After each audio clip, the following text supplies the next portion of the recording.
Mr. Frost. Anong ginagawa mo dito? Mr. Frost, narinig kong magde-date ka. Dinalhan kita ng mga damit. Puting suit maginoong hitsura, itim na suit misteryosong dating. Shirt at itim na pantalon, istilong boy next door.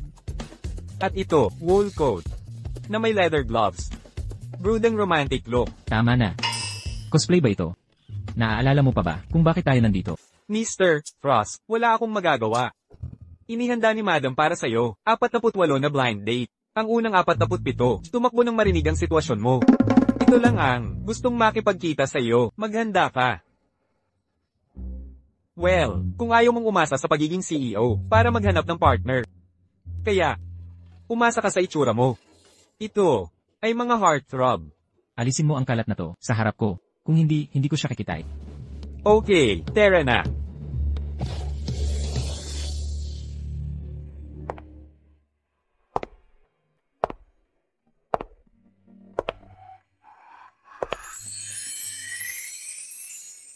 Bakit ka bumalik?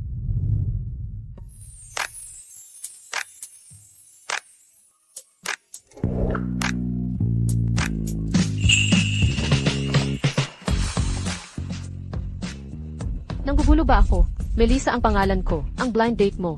Hindi. Maupo ka. Ang ganda. Bakit siya papayag sa blind date? May kakaiba, talagang may kakaiba. Alam mo ang sitwasyon ko, di ba? Bagsak ang kumpanya, at maraming utang, walang kotse, bahay, o ipon. Kung ayaw mo, dito na matatapos ang blind date natin. Okay lang sa akin. Okay lang sa'yo. Wala na akong pera ngayon, ang trabaho ko lang ay magbuhat ng bricks sa construction site. At spoiled ako, hindi ako marunong maglaba o magluto, at okay lang. Okay lang talaga sa akin. Kung gayon, anong gusto mo sa akin? Nagdusa ka sa krisis ng pamilya. Karamihan sa mga taong nakakaranas nito ay pagsubok, pipiliing magpakalulo, pero nagsisikap ka pa rin. Ang katatagan mo ay mas mahalaga pa sa ginto. At naniniwala ako, hanggat tayong dalawa ay magkasamang haharap, walang problema ang paghihirap.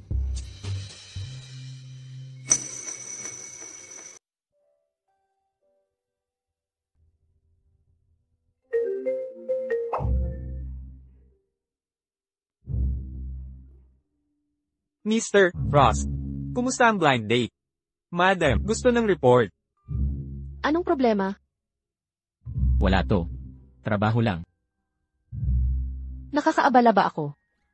Nasaan ang seat mo? Hahatid na kita. Ah, wag na. Mag-usap tayo sa daan. Hoy.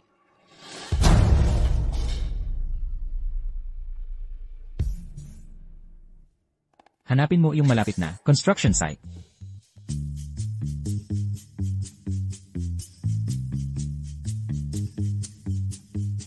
CJ.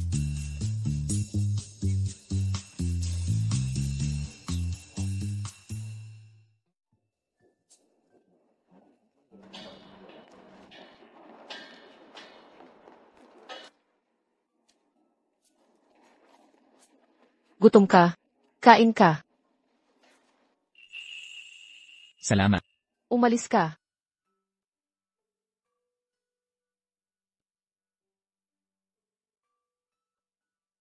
Ang sipag mo. Tapos dinala mo ako sa mamahaling lugar na iyon. Dapat matuto ka. Maging matipid. Anong ibig sabihin ng matipid? Gaya ng pagluluto sa bahay, pamimili sa paligid, at pagbaba ng iyong spending habits. Paano tayo makakapagpamilya? Ano?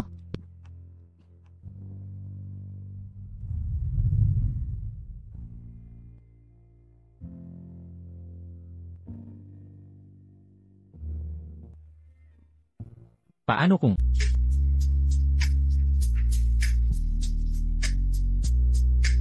magpakasal?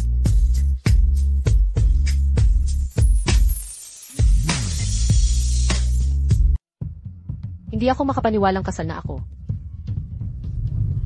Honey, huwag kang mag-alala. Hindi kita hahayaang magsisi na pinakasalan mo ako. Sinong nagsabing nagsisisi ako? Umuwi na tayo. Tama. Uwi na tayo. Hanapan mo ako ng mas maliit na lugar agad. Tandaan, manatiling low profile.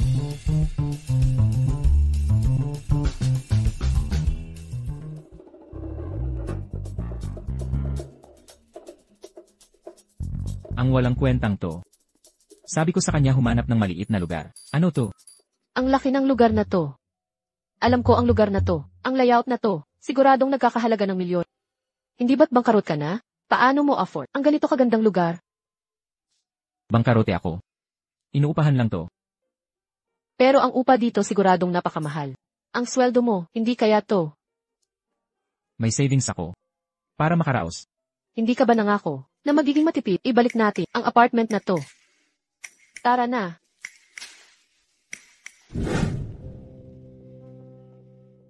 Ikaw, bakit ka nandito?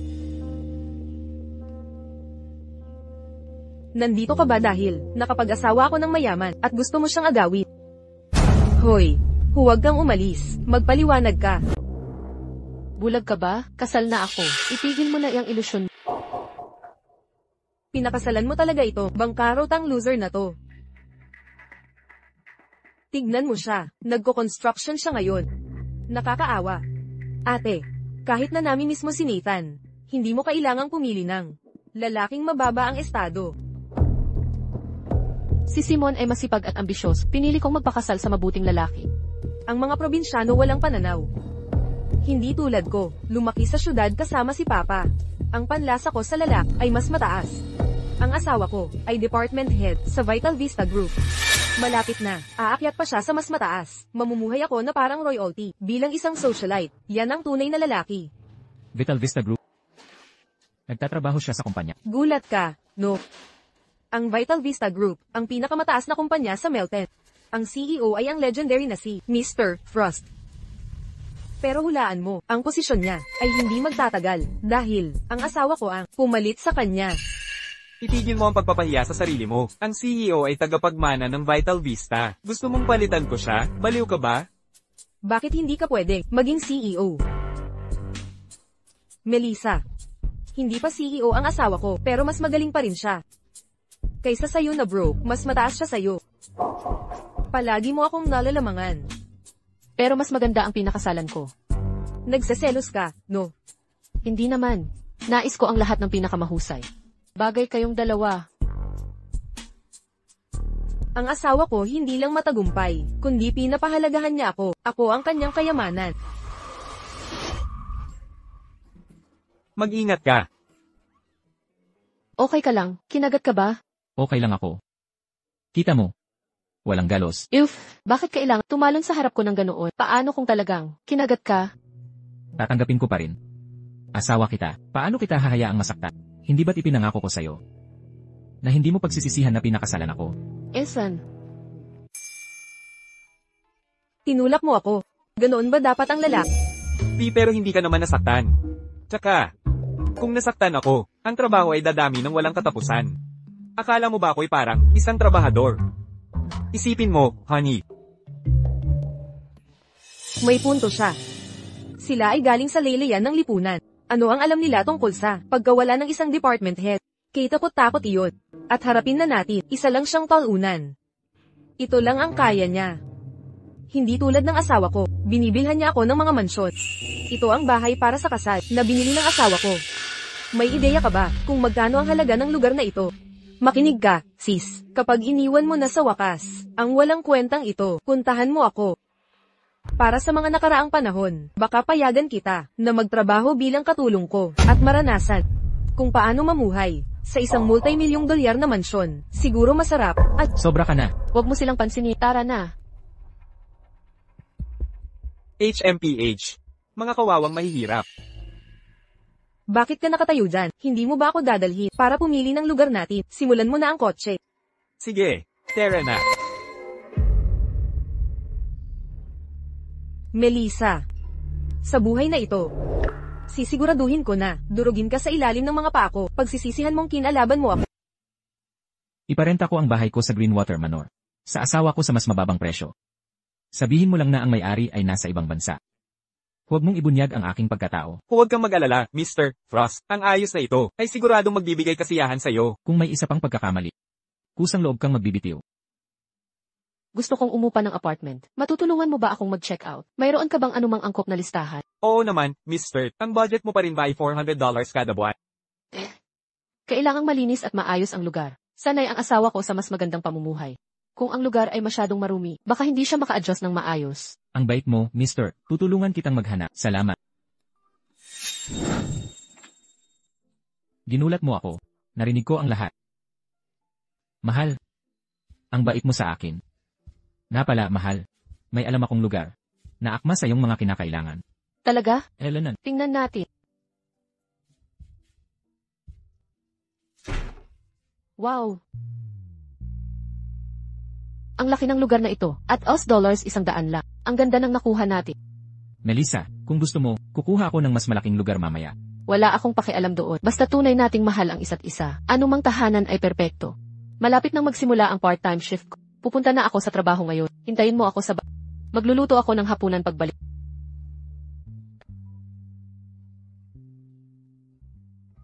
Mahal. Ang kasal natin ay gaganapin sa Cloudcrest Manor. Ito ang pribadong ari-arian ni Mr. Frost. Ang pinakamagarang lugar sa Melton City. Siguradong tuwang-tuwa ka ngayon, ano?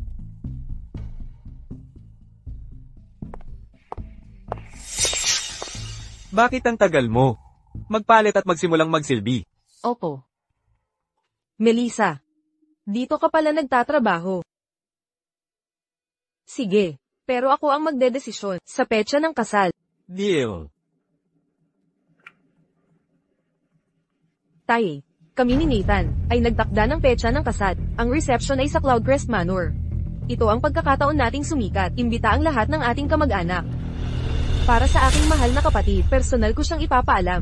Mahal, may handaan ng kasal ngayon. Pinakiusapan ako ng bride na mag-serve. Kikita ako ng $100 100 dito. Melissa,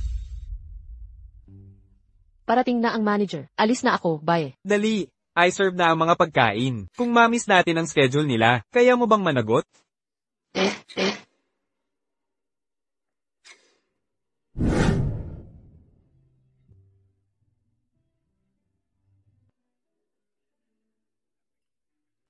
Wow! Mapalad si Rebecca. At nakapag-asawa ng ganyang tab-8, lahat tayo nakikinabang dito. Sa Cloudcrest Manor, nararanasan natin kung paano mamuhay ang mga may kaya.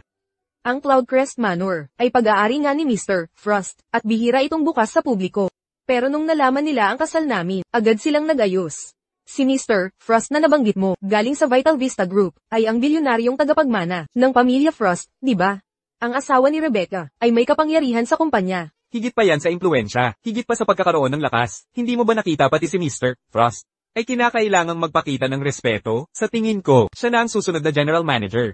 Tara, itaas natin ang ating mga baso. Para sa future GM at kanyang asawa, napakabait nyo. Kailangan kong umalis. Hoy Rebecca, nasaan ang iyong kapatid? Teka, bakit? Wala siya sa kasal mo? Paano naman kaya hindi makakapunta? Ang mahal kong kapatid sa importante, momentong ito sa buhay ko, huwag kang mag-alala, parating na siya.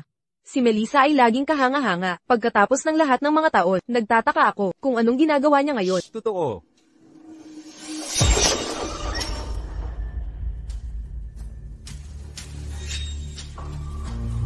Pagbati sa bagong kasal, naway maging maligaya kayo.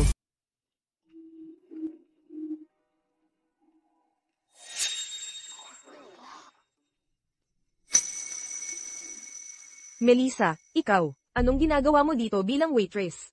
Babaeng probinsyana na katulad mo, ano pa nga ba ang maaari mong gawin? Rebecca, alam mong nagtatrabaho ako dito, pero sadyang hindi mo ako inimbita, at hiniling mo pa akong pagsilbihan ka? Aminin mo. Ha? Eksakto. Para makapagtrabaho ka at makadalo sa aking kasalan, perpektong solusyon, di ba?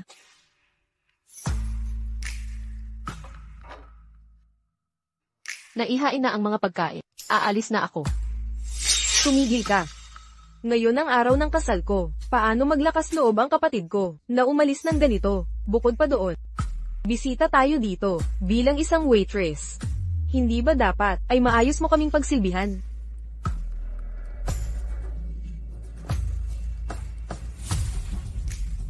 Yan ang gusto ko.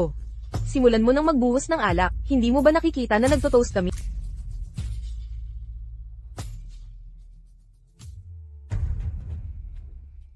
Melissa, nabalitaan kong kasal ka na. Bakit hindi mo dalhin ang asawa mo para makilala ng lahat? Tama, ang asawa niya, siguro nagpapakahirap sa isang construction site. Construction worker?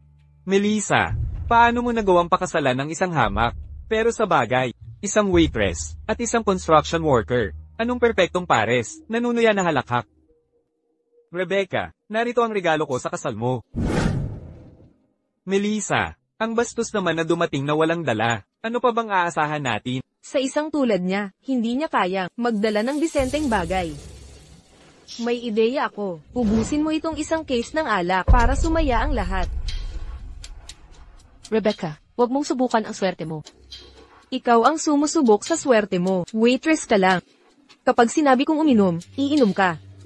Pigilan niyo siya ngayon.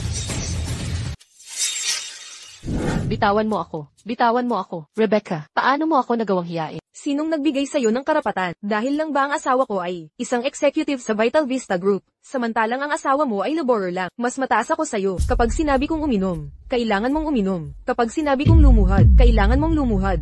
Rebecca, pinagtiyagaan kita ng matagal, hindi dahil natatakot ako kundi dahil customer service ang trabaho ko. Pero ngayon, nagre-resign na ako. Hinto. Melissa, mag-isip ka ng mabuti. Ang asawa mo ay may malaking utang pa. Sumulong ka pa ng isang hakbang. At sasabihin ko sa mga nagpapautang sa kanya, na baliin ang mga binti ng asawa mo.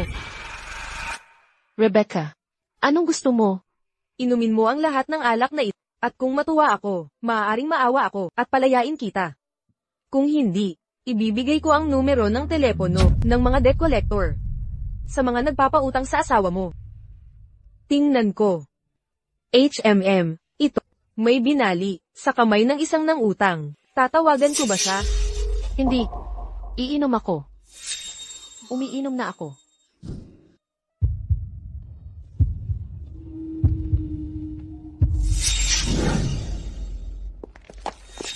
Bitawan mo ako. Melissa, isa kang bruha. Pakawalan mo ako. Mahal, tapos na ba ang shift mo? Susunduin kita. Maliban kung gusto mong ang asawa mong mahirap ay mapilay, inumin mo lahat. Inom. Mahal. Naglakas loob kang bulihin ang asawa ko. Patay ka sa akin. Melissa, isa kang bruha. Nararapat kang nasa ilalim ng paa ko. Inumin mo na ngayon, kahit KTT. Inom. Tumigil kayong lahat.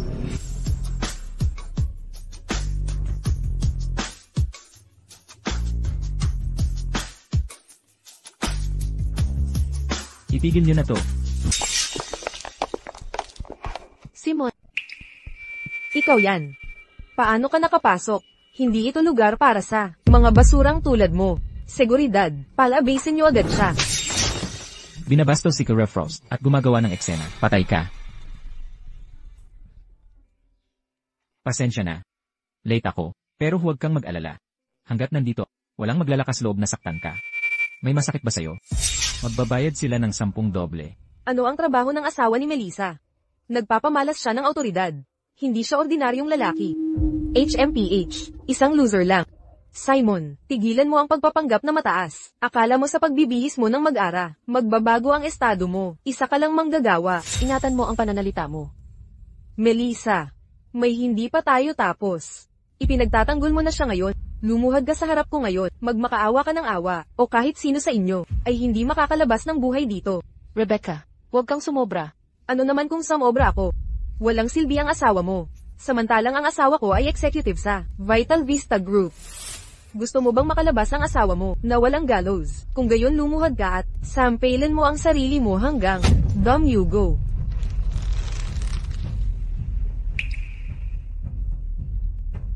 Huwag kang mag-alala. Nandito ako. Walang mananakit sa'yo. Walang maglalakas loob. Buksan mo ang mga mata mo. CEO ng Vital Vista Group, pag-aari ni Mr. Frost ang estate na ito. Nang ahas kang gumawa ng gulo dito. Akala mo kung sino kang Mr. Frost. Paano mo nalaman na hindi ako si Air Frost? Siya ba talaga si Mr. Frost? Wala.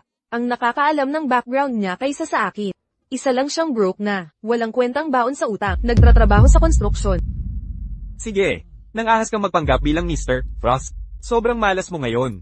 Nagkataon na may kamag-anak ako, na malapit kay Mr. Frost. Sinabi niya sa akin, si Mr. Frost ay kasalukuyang nasa estate, nakikipag-usap para sa isang malaking deal. Oh, talaga? Kamag-anak? Kalokohan, hindi nga kita kilala. Sino sa tingin mo ikaw? Ang tinutukoy ko ay si Miss Lina Musk. Siya ang anak ni VP Musk ng Vital Vista Group. Ang Musk na binanggit mo, ay hindi karapat-dapat na makipagkita sa akin. Hahaha. Mayabang na hanggal. Ang anak ni VP Musk ang magiging asawa ng CEO. Kung insultuhan mo siya, insulto mo na rin si VP Musk. Patay ka na. Simon, dahil sa koneksyon nila sa nepotismo, huwag natin silang harapin ng direkta. HMPH, natakot ka ngayon? Ang mga hamak na katulad mo, dapat alam nyo ang lugar nyo. Mas mabuti pa, lumuhad kayo at magmakaawa. O kaya naman, ang asawa ko ay isang tawag lang, para kayo ay tuluyang mawala. Hindi na kailangang magsayang ng salita. Nagpadala na ako ng salita. Papunta na si VP Musk. Pagdating niya, iyong libing na. CJ, tingnan natin kung anong magagawa sa akin ng isang Musk. Kaya bang napahayag, Melissa? Akala mo ba talaga, na kaya kang suportahan ng iyong walang kwentang asawa? Mr. Frost, ang kumokontrol sa mga linyang pang-ekonomiya ng bansa. Sa Melton City, mayroon siyang ganap na kapangyarihan. Kung kalabanin mo siya, mamamatay ka ng walang libingan. Wala kaming ginagawang masama. Bakit nang bubuli ng tapat na tao? Anong karapatan mayroon ako? Dahil lang ba ang asawa mo ay isang ordinaryong manggagawa? Samantalang ang asawa ko, may kapangyarihan, impluensya, at koneksyon. Mas mataas ako sa iyo. Ang iyong kaawa-awang buhay ay dapat durugin. Kung alam ni Air Frost na inaabuso mo ang kanyang pangalan, pagbabayaran ka niya. Nakakadiri. Ano ang relasyon mo sa kanya? Hindi niya ako tutulungan, pero ang isang manggagawa tulad mo? Tama na ang usapan. Tuturuan kita ng leksyon para kay Mr. Frost. Mga pabayang hangad, mga gwardya. Dakpin silang dalawa. Huwag ninyong hawakan ang asawa ko. Nang ahas kang lumaban. Para kay Simon, gagawin mo ito. Sige. Hindi kita aarestuhin, kundi baliin ang mga binti mo. Gawin nyo na. Hindi mo gagawin. Sino ang gumagawa ng kaguluhang ito?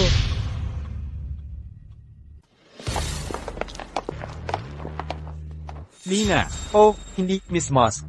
Sa wakas, nakarating ka rin. May dalawa akong dahilan. Una, para batiin ka sa kasal mo. Pangalawa, tungkol sa promosyon mo. May inayos ang tatay ko. Dala ko ang kontrata. Ituring mo itong regalo sa kasal. Salamat, Miss Musk. Maraming salamat, VP Musk. Pagsisilbihan ko ang iyong ama, ng buong puso. Maaari ko bang hilingin na magsalita ka ng maganda kay Mr. Frost? Sige. Kung natatandaan ko, ang mga patakaran ng Vital Vista Group ay nagbabawal ng nepotismo. Ang iyong hayagang pagpabor ay naglalagay sa iyo sa panganib. Sino ka sa akala ang mga bagay ng Vital Vista Group ay hindi mo problema, Melissa? Bilang dating magkapatid, babalaan kita.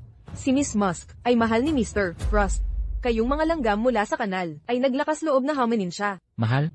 Duda ko kung kilala man ni Air Frost. Ang sinasabing mahal niya, Anong karapatan mo? nasiraan ang aking fiance. Isang tawag lang mula sa akin at mapapalayas ka sa Melton City. Hindi ka na. Makakahanap ng trabaho dito. Naririnig mo ba ako? Kapag ininsulto mo si Miss Musk, hindi ka na makakakuha ng trabaho sa basura. Ha? Kalimutan mo ang trabaho. Melissa, tandaan mo, ang asawa mo ay nalulunod sa utang. Walang trabaho, ibig sabihin, walang bayad sa utang. Sa puwet mo. Ha? Pero naririnig ko na ang mga nagpapautang sa'yo ay may kakaibang panlasa. Paano mo ako nagawang saktan? Rebecca, minsan mo pa insultuhin ang asawa ko at sasampalin ulit kita. Hayop ka.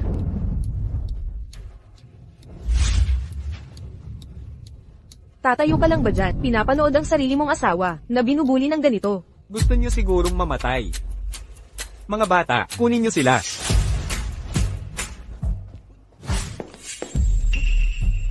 Magkapatid kayo sa dugo. Ano ba itong lahat? Hindi nyo ba ito mapag-usapan?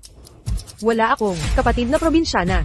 Ano pang hinihintay nyo? Sugod. Pumunta ako para makipagkita kay Mr. Frost. Huwag nyong hayaan ang mga taong ito na sirain ang mga bagay. Pagkatapos ng lahat, ako mismo ang pinili ni Mrs. Judy Frost. Hindi ko pa nga nakikilala si Mr. Frost. Tama na. Lumala na ang gulo. Si Mr. Frost ay nasa mahalagang negosasyon. Kung guguluhin nyo siya, kaya nyo bang harapin ang kahihinatnan? Ngayon, patawarin ko kayong dalawa dahil sa respeto sa posisyon ng aking fiancé. Nathan, ang kontrata sa paghirang na ito ay gagawin kang bagong department manager ng Vital Vista Group. HMPH. Ang mga kontrata sa antas ng manager ay mas maganda kahit ang kalidad ng papel ay higit pa sa mga kontrata ng empleyado. Amoy mayaman. Nakikita mo ito. Ang asawa ko ay magiging GM. Ako ang magiging asawa ng GM. Gugugulin mo ang iyong buhay sa ilalim ng aking takop.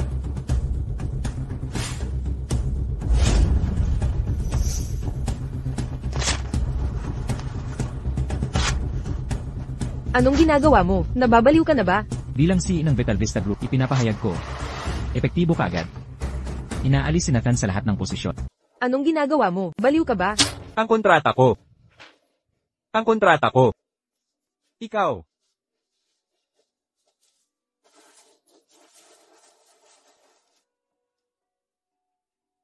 Pinunit mo ang kontrata ko. Simon, nawala ka na ba sa isip? Paano mo nagawang sirain ang kontrata ng asawa? Ang basura ay sa basurahan. Bagamat ang isang manager ay hindi mahalagang posisyon, hindi pa rin ito trabaho para sa walang kwentang basura. Paano mo nagawa yan? Ito ang kontrata na pinirmahan ni Mr. Frost. Naglakas loob kang punitin ito. Dahil ako ang nag-aproba nito, may karapatan akong bawiin ito. Paano mo nagawang magpanggap? Hinahamon mo ang kamatayan. Simon, anong gagawin natin? Huwag kang mag-alala. Narito ako para sa'yo. Naglakas loob kang punitin ang kontrata na aprobado ni VP Musk. Ginamit mo ang butas sa langit. Pagsisisihan mo ito, bubuhusan ka namin ng asido at itatapon sa kulungan. Napaalam ko na sa ama ko. Papunta na siya dito. Malapit na kayong dalawang langgam na maranasan ang galit ng kulog. Mabuti. Hihintayin ko siya dito. Gusto kong makita kung paano niya ito ipapaliwanag. Walang ingat ang mga hanggal. Paano mo nagawang magpanggap? Bilasan ninyo, kapag ginulo natin si Mr. Frost, tatanggalin tayo sa trabaho. Nasa bingit ka ng kamatayan, nagsasalita ka pa rin ng kalokohan, pinunit mo ang kontrata, at nagpanggap na si Mr. Frost. Papunta na si VP Musk dito. Pagdating niya, katapusan mo na. Hindi lang si Musk. Kahit si Avery Frost pa mismo ang dumating. Walang makakagalaw sa akin. Sino sa tingin mo ang CEO ng Vital Vista Group? Hindi kanya pag-aaksayahan ng oras, kahit ang assistant niya, kaya kang tapusin. Ang naghihintay sa iyo ay tiyak na kapahamakan. Nagtataka ako kung paano magre-react si Avery Frost kung alam niyang inaabuso mo ang pangalan niya para mambuli ng iba. Ikaw. Ano ngayon? Malapit na akong maging Mrs. Frost. Ang pag-promote ng isang manager o gawin siyang GM ay isang salita ko lang, hindi ko akalain na magiging asawa ko ng GM ng ganito kaaga. Pagtawid sa landas ng magiging asawa ng CEO ng Vital Vista Group. Nilalagdaan mo ang iyong kamatayan, mga bulag kayong tanga, mga gwardya. Etali sila, at itapon sa mga lobo. Huwag mong hawakan ang asawa ko. Relax. Hindi nila tayo maaabot. Kay tapang na salita. Tingnan natin kung sino ang mayabang. Tay, Dad, bakit ang tagal mo? Inaapi nila ako kanina pa. Nandito si VP Musk, lagot ka. Tiyo. VP Musk. Siya yun. Nagpanggap siyang si Mr. Frost, ang punk na to. Naglakas loob gumawa ng gulo sa teritoryo ni Mr. Frost. Musk. Talagang nagpapabigat ka. Mr. FFFF, huwag kang mauton. Akala mo ba ang titulo mong VP ay makakatakot sa amin, assistant ko? Anong nangyayari dito? Mayroon sigurong hindi pagkakaunawaan. Ang dalawa mong kamag-anak ay inabuso ang kapangyarihan para harasin si Mrs. Frost. Ang anak mo ay nagpaparada bilang kasintahan ng CEO. Sabihin mo sa akin, anong parte ang isang hindi pagkakaunawaan? Sila ang naglakas loob na magpanggap na dapat mo silang turuan ng leksyon. Tumahimik ka. Siya ang pinakapinagkakatiwalaan na personal assistant ni Mr. Frost. Ang isang taong may katayuan na katulad niya ay hindi dapat maliitin. Tay, isa lang siyang assistant. Ikaw ang VP ng grupo. Bakit ka matatakot sa kanya? Kapag ako na si Mrs. Frost, sisantihin ko siya agad. Umalis ka. Tay, ama, bakit kumampi ka sa mga basurang to at sinaktan mo pa ako? Manahimik ka. Alam ng buong Vital Vista Group, gustong-gusto ni Mrs. Frost ang apo. Kahit mga janitor, ay tinanong niya. Tanga ka lang para seryosohin yun. Ginagamit ang pangalan ni Mr. Frost para magmayabang. Naglalaro ka sa kamatayan. Mrs. Frost, lubos kaming humihingi ng paumanhin dahil hindi namin nadisiplina ang pamilya namin. Hayaan niyo ako, humingi ng tawad sa kanilang ngalan. Sa tingin mo ba, maaayos to sa pagyukot? Aasikasuhin kita mamaya. Kailangan ng atensyong medikal ng asawa ko. Para sa masusing pagsusuri pagkatapos ng trauma na to. Para sa dalawang to. Ayusin niyo sila. Naiintindihan. Bibigyan namin kayo at si Mrs. Frost ang taas iya siyang resolusyon. Sample ng mga idiot ang to, hanggang magmakaawa sila. Simula ngayon, tanggal na kayo sa Vital Vista Group permanente. At ikaw, umalis ka ng bansa. Kung manggahas kang habulin ulit si Mr. Frost, manatili kang ipinatapon magpakailanman. Gawin nyo na. Awa po, VP Moss.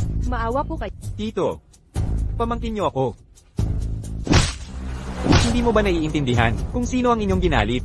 Hindi lang pamangkin. Kahit anak pa kita, hindi kita may liligtas. Bugbugin nyo sila. Sumisigaw. Maganda ang kalusugan ni Mrs. Frost. Walang gaanong problema. Mr. Frost. Mr. Frost, magpahinga po kayong mahusay. Aalis na po ako. Nakita. Sabi ko sa'yo, okay lang ako. Hindi ka pa rin naniniwala. Asawa kita. Nag-aalala talaga ako sa... Kung walang check-up, paano ako mapapanata? Honey, ang bait mo sa akin. Ay, nga pala, honey. Narinig ko na sabi ng mga kamag-anak mo. Isa kang magaling na estudyante. Kung ganoon, bakit ka nagtatrabaho sa Cloudcrest Manor bilang isang waiter? Sugarol ang tatay ko.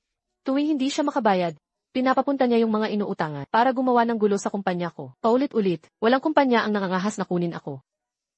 Pero, ang pagiging DC Frost ay malaking tulong. Kahit na alam nila na nagtatrabaho ako sa Cloudcrest Manor, hindi sila nangangahas na gumawa ng gulo. Honey, nandito na ako para sa'yo. Pwede kang pumili ng kahit anong trabaho na gusto mo. Poprotektahan kita.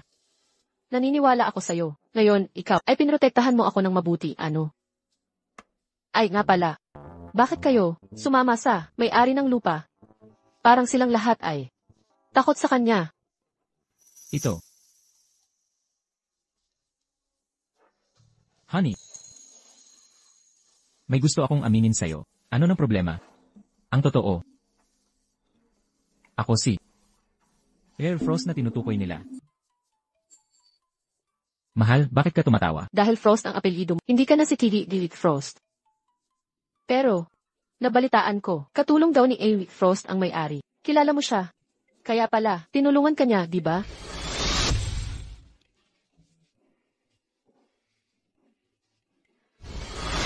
Lanan. Eto kasi. Bakit hindi mo isipin ang imposible? Paano kung ako si Air Frost? Ano ang magiging reaksyon mo? Kung ikaw si Eric Frost, tatawag ako ng pulis. Tatawag ng pulis? Talaga? Bakit ka tatawag ng pulis? Asawa mo ako, talaga bang? Bakit hindi? Kung ikaw si Eric Frost, at itinago mo ito matapos nating magpakasal, ibig sabihin hindi mo ako pinahalagahan. Hindi. At, itinago mo ang para pakasalan ako sa pamamagitan ng pagtatapat. Para sa isang panloloko, hindi ba dapat kitang at, isa pang bagay.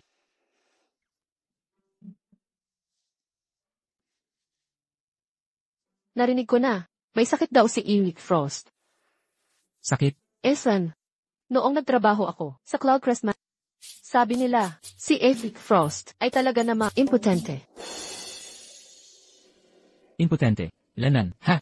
Nakakagulat, di ba? Sasabihin ko sa'yo, noong una ko itong narinig, nabigla din ako. Ha? Kaya pala, nagpapakagahaman si Eric Frost para humanap sa kanya ng asawa.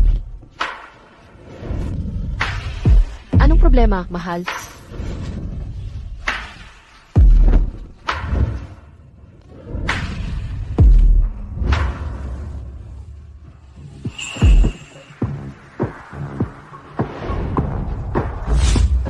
Anong ginagawa mo?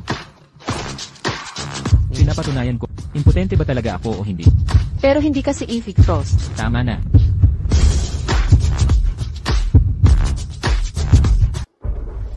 Array. Ang sakit-sakit. Marunong ka ba maglagay ng gamot? Magpasalamat ka at hindi nasira ang mukha mo.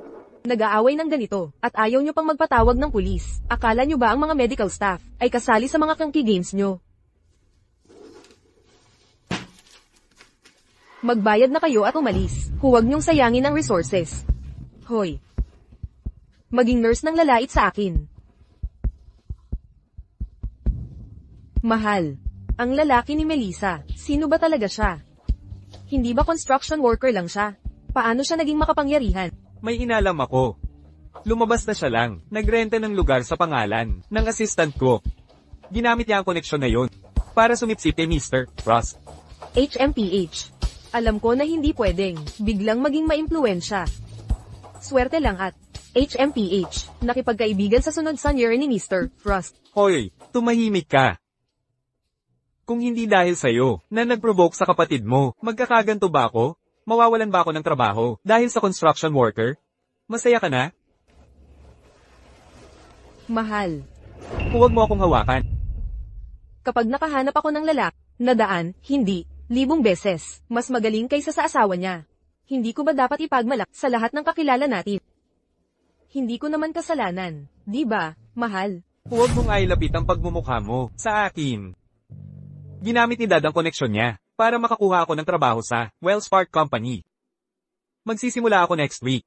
Huwag ka nang gumawa ng gulo. Simula ngayon. Bayaran mo na ang bill. Opo, mahal. Melissa, maghintay ka lang. Hindi kita palalampasin. Kumpletong profile ni Mrs. Frost. Nagtapos sa top na universidad. Nagtrabaho sa ilang malalaking korporasyon. Ang kanyang performance at kakayahan ay palaging kahanga-hanga. Ngunit dahil sa mga naniningil ng utang na gumagawa ng eksena, siya ay natanggal sa trabaho. Ang mga talentadong individual ay hindi dapat baliwalay. Hanapan si Rare Frost ng angkop na posisyon sa ating kumpanya. Mr. Frost, hindi mahirap ang iposisyon siya. Pero ikaw ay itinatago ang iyong pagkatao sa kanya. Kung kayong dalawa ay magtatrabaho sa iisang kumpanya, maaaring mabuko ang iyong pagkakakilanlan. Magandang punto. Narito ang plano. I-assign si Rare Frost sa kumpanyang binili ko, Wells Fargo Company. Tandaan na. Gawin ito ng palihim. Huwag mo siyang hayaang maghinala o ibunyag ang aking pagkatao. Naiintindihan, Mr. Frost. Asikasuhin ang iba pa, susunduin ko ang aking asawa.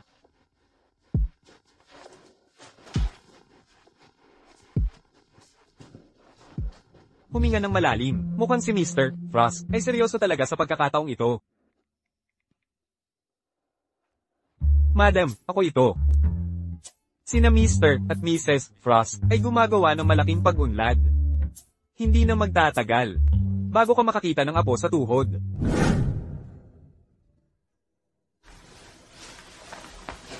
Honey, umuwi ka ng maaga ngayon at nagluto ng ganitong handaan. May magandang balita. Ang talas, umupo ka sa tabi ko. May magandang balita ako. May trabaho akong inaalo at gusto nila akong magsimula bukas. Alam ko na kaya mo ito. Halika. Alam mo ba, sobrang saya ko ngayon. Dahil sa bagong trabaho. Dahil nandito ka. Noong bata pa ako, ipinadala ako ng tatay ko sa probinsya. Wala akong kasama para ibahagi ang nararamdaman ko. Ngayon, nandito ka. Ngayon ko lang, naramdaman ang tahanan. Ngayon ko lang, naramdaman ang tunay na kaligayahan. Ako din. Ay nga pala, matagal na tayong kasal. Pero hindi pa natin nadalaw ang mga magulang mo. Hindi mo sila nababanggit. Wala ba sila sa Melton? Anong problema, mahal? Ang mga magulang ko. Noong bata pa, namatay sila sa aksidente. Si Lola ang nagpalaki sa akin. Ang pinakamalaking hiling niya ay magkaroon ako ng pamilya. Mahal, pasensya na. Hindi ko dapat inungkat ang masasakit na alaala. Pero huwag kang mag-alala. Nandito na ako para sa iyo. Simula ngayon, narito ako para sa iyo. Sa iyong tabi, bilang iyong pamilya magpakailanman. Melissa, iyon lang ang kailangan kong marinig. O nga pala, ang tagal na nating magkasama, pero hindi pa natin nadalaw si Lola. Kailan natin siya madadalaw? Kung magkita silang dalawa, baka si Lola ay literal na paliguan siya ng ginto. Lalabas ang sikreto ko. Sa totoo lang si Lola. Si Lola ay naglalakbay sa ibang bansa at hindi pa makakabalik. Ganoon ba? Dalawin natin siya, pagbalik niya. Oh, nakalimutan ko ang ulam sa kalat. Tingnan ko lang, kumain ka na. Melissa, mas mahalaga ka sa akin kaysa kanino man. Pahalagahan kita palagi.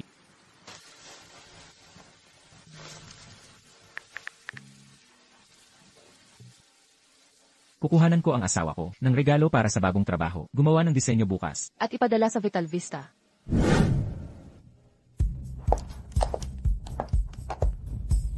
Alis na ako, mahal. Pumasok ka na, umuwi ka ng maaga. Mr. Frost, bakit po kayo nandito?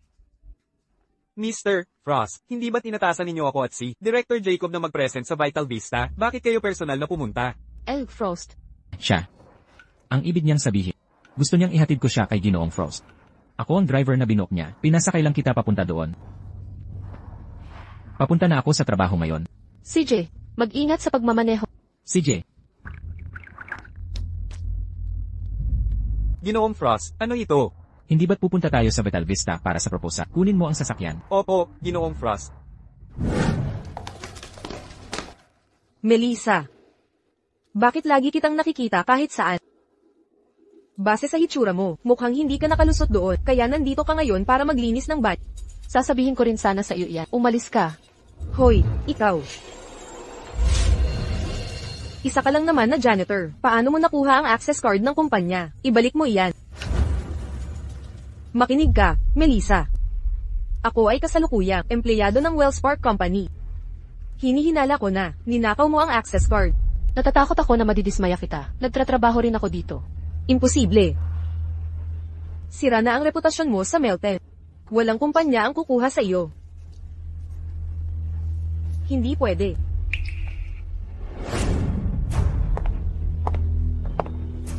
Melissa, maghintay ka lang. Magbabayad ka para dito. Tumawag si Director Jacob sa akin. Nabanggit niya na, hindi siya nasiyahan sa aming panukala. Melissa, sa tingin ko matibay ang iyong panukala. Mamaya, sumama ka sa akin sa Vital Vista Group. Kung pupunta si Melissa, siya ay magnanakaw ng pansin kay Mr. Frost. Bakit siya dapat makakuha ng ganitong magandang oportunidad? Manager, ang panukala ko ay mas mahusay kaysa kay Melissa. Pakiusap, repasuhin ang akin sa halip.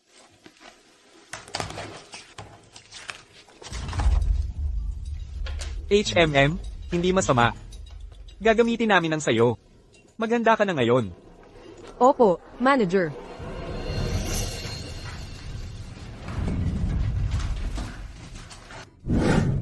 Tingnan mo ang bagong babae. Siya ay nagkukusang loob. Sumama sa manager para magpresenta. Akala niya magandang oportunidad ito. Exact, sa totoo lang, ang proyektong ito ay regalo ni Mr. Frost para sa asawa niya. Dinadala siya ng manager para gamitin bilang sisiw. Kung magtagumpay, kukunin niya ang kredito. Kung mabaygo, siya ang sisisihin. Nagmamadali siyang. Magpasikat. Sinusubukang akitin si Mr. Frost. Hindi ba niya alam na may asawa si Mr. Frost? Hayaan niyo siya. Baka siya ay ma-offend din si Mrs. Frost pagkatapos tapos na sa Melton. Kaya pinadala ng manager si Melissa bilang tagasalo. Muntik ko nang tanggapin iyon. Hindi ako pupunta. Melissa, dapat kang pumunta kasama ang manager para magpresenta. Ito ang iyong disenyo. Paano ko ito maiprepresenta? Hindi ako maganda ang pakiramdam. Bukod pa rito, aprobado ng manager ang sayo, ipresenta mo na lang ang sayo, gamitin mo ang sayo kung gayon. Nagiging irresponsable ka. Ano ngayon? Mayroon akong koneksyon, kung tatanggi ka, tatanggalin ka sa trabaho. Ikaw. Melissa, sumpa ka. Rebecca, iniwan ako sa kritikal na oras. Melissa, ikaw ang maasahan. Siguraduhin lumiwanag mamaya. Eldeneth. Mahal, malapit na ang presentasyon ng proposal. Kinakabahan ako. Alam nating lahat na pinapahalagahan mo ang Reg Along ito. Kaya naman ang design team ay naghanda ng bagong proposal. Ito ay siguradong magugustuhan mo. Salamat sa inyong pagsisikap. Walang anuman. Iniisip ko kung anong klaseng babae ang nakaagaw ng puso ni Mr. Front. Anong swerte. Kahit isang onboarding gift ay binibigyan niya ng atensyon. Mr. Frost ay labis na nagmamahal sa kanyang asawa. Ang kanyang pagmamahal sa kanya ay hindi nagbabago. Makatitiyak kayo, Mr. Frost.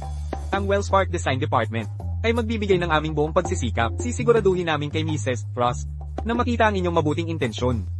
Higit sa lahat, maintindihan ang iyong sinseridad. Kung gayon, abalahin namin si Director Jacob. Kung ganon, ang jewelry projects ng Vital Vista Group ay ipagkakatiwala sa Wellspark. Lubos namin pinasasalamatan ito, Mr. Frost.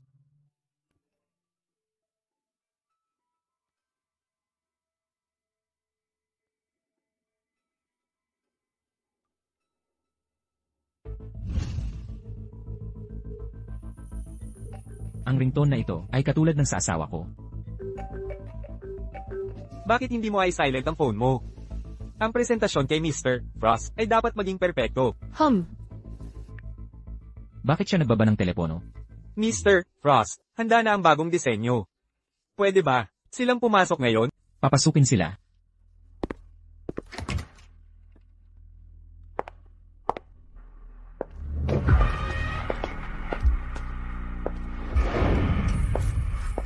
Ito si Eve Frost. Ipakita agad ang bagong proposal. Mahal, Sinta, anong ginagawa mo rito? hindi ba dapat ako ang nagtatanong yan? Bakit ka nakaupo rito? Nandito ako para ihatid ang proposal kay Eve Frost. Huwag mong sabihing ikaw si Eve Frost. Hindi ako. Well. Siya si Eve Frost.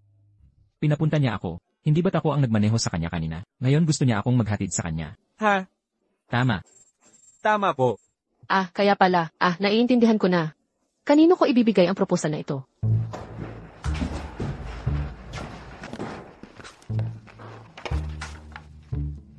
Ikaw ba ang gumawa ng proposal na ito? Eldenad. Narinig ko na ito raw ay kay Eve Frost. Regalo para kay Yvette Frost. Magugustuhan kaya niya ito? Gustong gusto niya. Hindi lang gusto. Kundi labis na nagulat. Hindi ko akalain na siya si Mrs. Frost. Pinagawa ko pa naman kay Mrs. Frost ang regalo niya mula sa CEO. Manager, kaya, iprepresenta ko pa ba ang proposal? Alam mo ba kung anong oras na? Walang presentasyon. Tanghalian na. Talagang ganoon. Sa Wellspark Company, hindi namin pinapabayaan ang staff. Ano man ang trabaho mo, nasa schedule ang pagkain. Lahat, kumain na. Salamat, Director Jacob. Ang bagong designer ay asawa pala ng CEO. Halos nagkamali ako ng malaki. Tunay na mahal siya ni Mr. Frost. Kung mapasaya ko siya, tiyak na mapapabilis ang promosyon ko. Melissa, nakaligtas ka ng walang gallows. Pagbalik mula sa Vital Vista Group, anong swerte? Tingnan mo kung paano kita haharapin.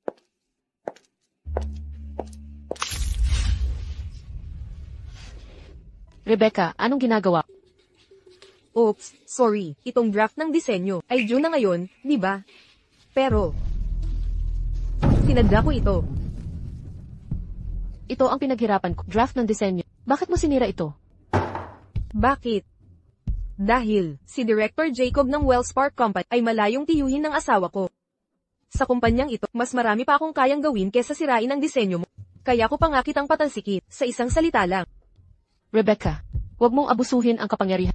Inaabuso ko ang kapangyarihan ko. Anong magagawa mo tungkol dito? Ang kamag-anak ng asawa ko ay isang direktor ng kumpanya, samantalang ang kamag-anak ng asawa mo ay malamang na isang basurero. Dapat nagtatrabaho ka ng maayos. Anong ginagawa mo dito? Tiyo, anong ginagawa niyo dito? Tiyo, bakit mo ako sinaktan? Ikaw na ignoranteng hanggal. Naglakas loob pang makasakit ng damdamin. Mula ngayon, tanggal ka na. Agad-agad. Ligpitin mo ang gamit mo at lumayas. Tiyo, bakit mo ako tinatanggal? May lakas ka pang magtanong? Seguridad. Palabasan siya dito. Tiyo, nagkamali ako. Mahal. Tiyo. Chairman. Anong nangyayari? May lakas ka pa rin magtanong? Ikaw, lumabas ka rin. Umuwi ka at tanungin ang asawa mo kung ano ang ginagawa niya. Pasensya na po. Siguro'y nabigla ka. Ipinapangako ko na ang mga ganitong bagay ay hindi na mauulit pa. Salamat, Chairman. Gago ka. Ang dami kong sinayang na laway para lang makuha ang trabahong to.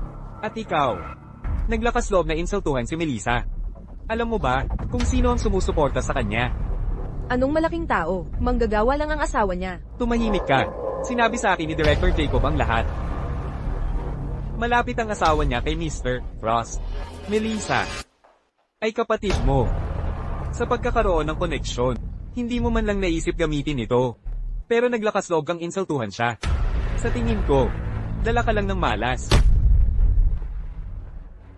Tay, may pag-asa pa ba ako? Wala kang pag-asa. Malabong mapasama ka sa kumpanya. Gayunpaman, si Mr. Potter ng Vital Vista Branch ay nagretiro na. Sabi ng tiyo mo. Kaya niya irekomenda ka para pumalit sa kanya. Nitong mga araw na to, naghihintay ako ng magandang balita. Tay, totoo ba to? Salamat, Tay. Hindi talaga ako nagkamali. Kapag naging GM ang asawa ko, sa wakas makakataas na ako ng ulo. At ikaw? Sa panahong ito, magpakatino ka. Naiintindihan, Tae. Melissa. Sa buhay na ito, tiyak na aapakan kita. Araw-araw mo akong sinusundo sa napakahuwarang asawa. Sa paraan. Si Nathan ay tumatakbo para sa iyan ng Vital Vista Branch. Mula ngayon, ang kanyang kumpanya ay magiging superior na unit mo. Kung hindi ka komportable, paalisin ko siya kay assistant ko. Huwag na. Kung mahalal siya, ay dapat depende sa sarili niyang merito. Kung diskwalipikahin ko siya dahil sa personal na sama ng loob, wala akong pinagkaiba sa mga kontrabida. Hindi ka ba nag-aalala na baka magdulot siya ng gulo kung magkaroon siya ng kapangyarihan? Gulo?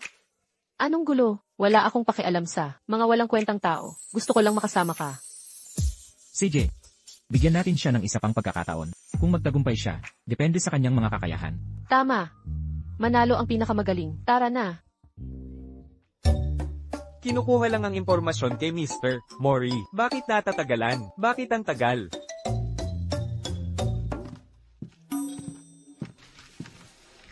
Huwag kang mag-alala, mahal. Niluto ko ang sopas na ito para sa iyo. Tikman mo. Oh, kumusta? Ano ito? Amoy masama at malansa. Nakakadiri. Ako mismo ang gumawa nito. Paano ito magiging masama? Isa pa, hindi pa ako nakapagluto. Walang silbi. Kumpletong pagkabigo. Bumalik ka sa iyong kwarto. Mahal. Umalis ka na. Walang kwentang idiot.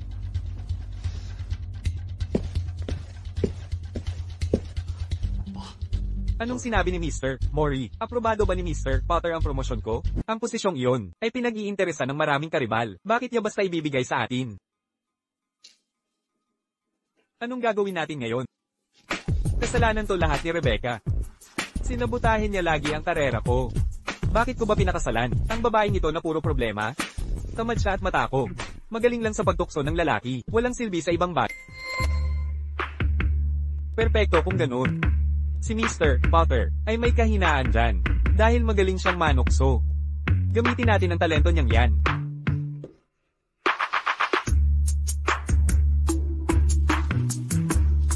Napakahusay.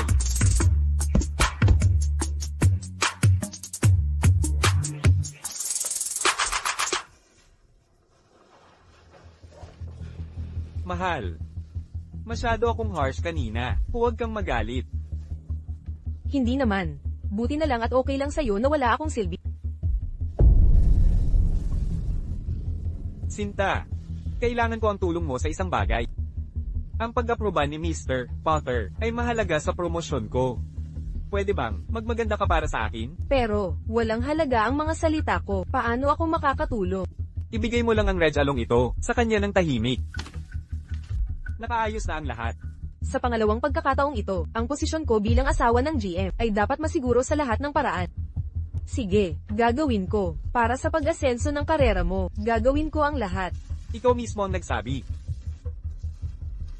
Nasa kwartong ito si Mr. Potter. Magbihis ka ng kaakit-akit. Huwag kang mag-alala, sisiguraduhin kong hindi kita mapapahiya.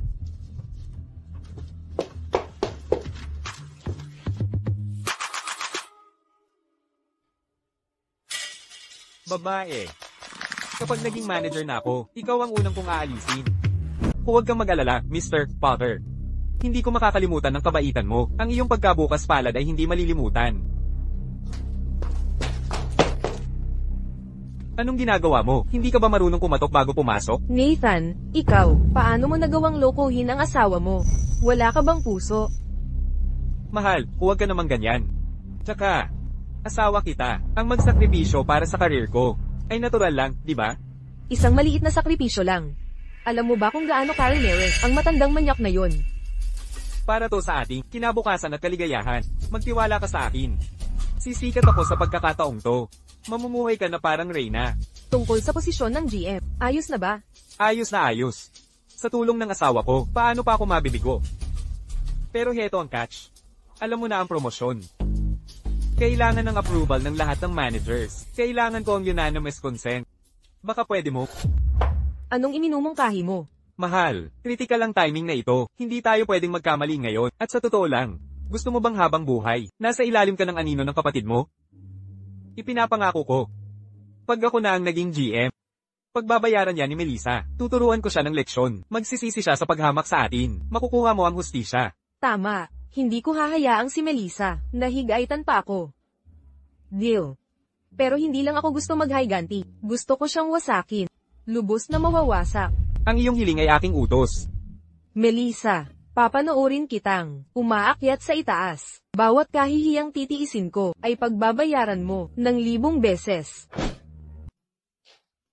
Ang bagong GM ng Vital Vista Branch ay nagdaraos ng pulong sa buong kumpanya. Maliban kay Director Jacob at mga nasa biyahe, lahat ng staff ay nasa meeting room. Bakit nandito ka pa? Papunta na ako. Hi.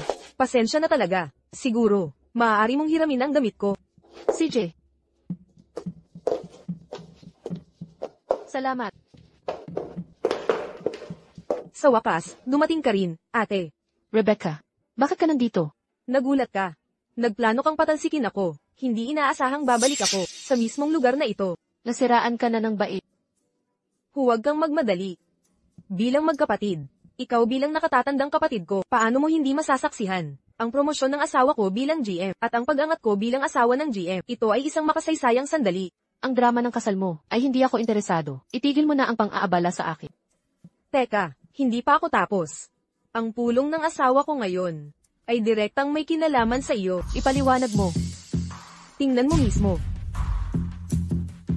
Bilang GM ng branch, hindi ako magtitipid ng pagsisikap upang alisin ang mga sumali sa pamamagitan ng hindi etikal na paraan. Simula kay Melissa.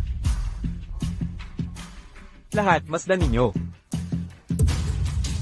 Si Melissa ng Design Department. Ay, tinanggal sa trabaho dahil sa sugal. Pero mas bumaba pa siya, gumamit ng mga madayang paraan para makapasok sa Wellspark Company. Ang ganyang ugali ay sumisira sa kultura ng ating kumpanya. Kailangan nating manindigan. Kaya naman, napagdesisyonan ko na tanggalin si Melissa. Hindi ko akalain na ganito siya. Tama, deserve niya yan. Susuportahan namin si Mr. Mori.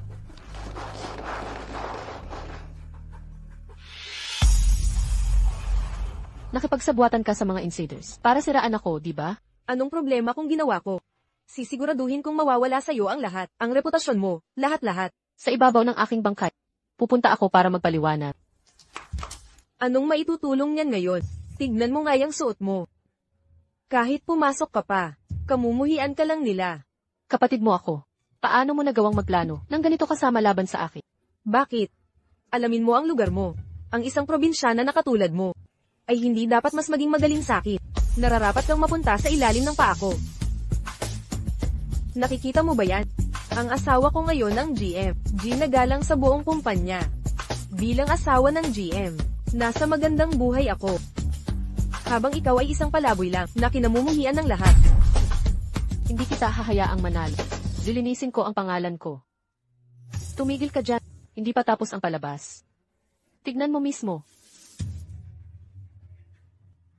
Hindi lang si Melissa, pati ang asawa niya, na ginagamit ang pangalan ni Mr. Frost para manloko. Para sa mga basurang tulad nila, dapat tayong gumawa ng aksyon. Simula ngayon, hindi na sila kailanman tatanggapin sa Vital Vista. Ibabalik namin ang reputasyon ng Vital Vista, at ibabalik ang kapayapaan sa lipunan. Nakikita mo ba yan? Ito ang realidad. Ang asawa ko ang magiging GM, samantalang ang sa iyo ay mananatiling walang trabaho. Ayokong maniwala na kayong dalawa ang may kapangyarihan dito. Pupuntahan ko si Eric Frost at ilalantad ko ang mga walang hiyan yung gawain sa kanya. Sino ka sa akala? Akala mo basta-basta mo makikita si Mr. Frost? Bukod pa doon, may matibay kaming ebidensya kahit pa dumating si Mr. Frost. Ang iisipin lang niya ay ikaw, Melissa, ay walang iba kundi isang babaeng nagpapadala. Sinong maniniwala sa babaeng nagpapadala? Ngayon, bilang GM ng Vital Vista, opisyal akong nagbibigay ng termination notice. Ipapakalat ito sa media, upang ipakita sa publiko, at sa buong mundo, ang aming pagtatanggol sa corporate ethics. Narinig mo ba yan? Ang desisyon ng isang GM ay mababawi lamang ng VP. Melissa, maghanda ka sa kahihiyan, ha? Wala na ba? Pustisya sa mundong ito. Kung lahat ay walang tutol sa dokumentong ito, pipirmahan ko na ito. Tumutol ako. Isa ka lang ordinaryong trabahador. Paano mo nagawang gambling ang pagpupulong ng aming kumpanya? Lahat. Asawa siya ng babaeng iyon. Mga gwardya, arestuhin siya agad. Mr. Frost, ano? Anong tawag mo sa kanya? Siya si Mr. Frost. Palitan ang mga litratong iyon. Sige po, Mr. Frost.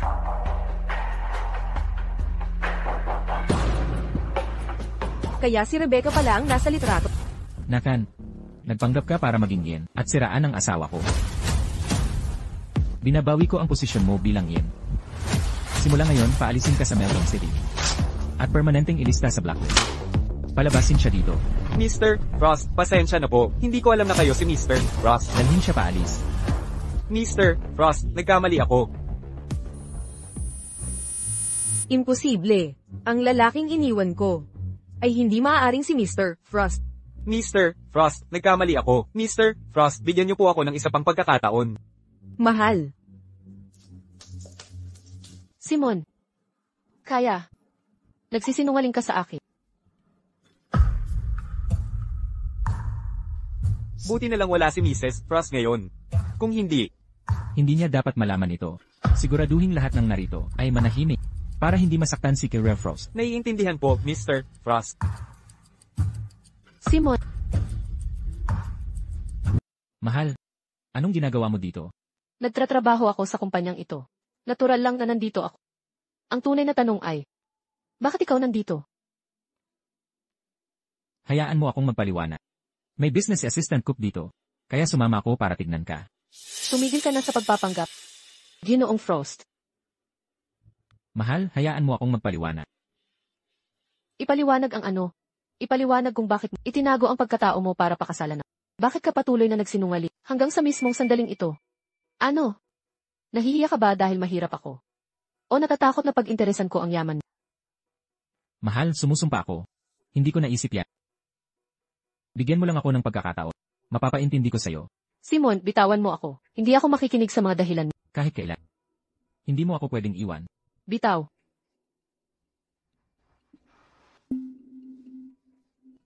Anong problema? Wala kang pakialam.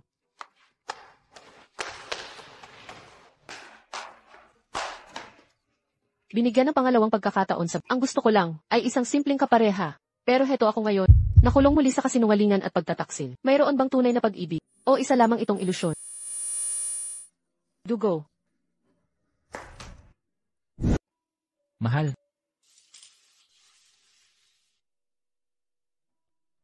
Ang daming dugo dito. Mayroon ba? Tumawag ng ambulansya.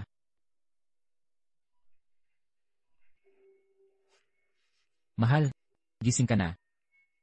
Kamusta ang asawa ko? Mr. Frost, buntis po si Mrs. Frost. Gayunpaman, nagpapakita siya ng banta ng pagkalaglag. Kailangan niya ng pahinga at pag-aalaga.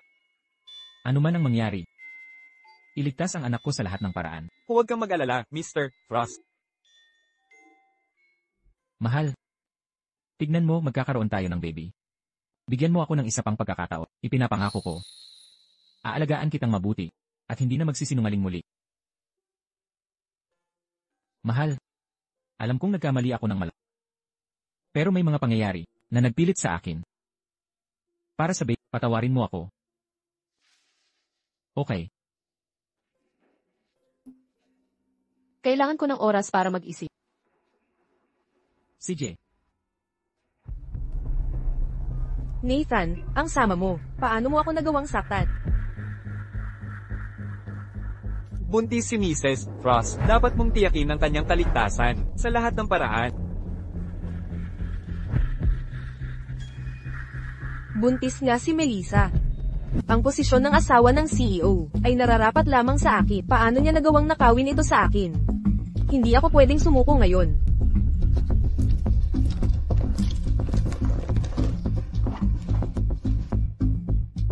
Hoy, gawan mo ako ng pabor.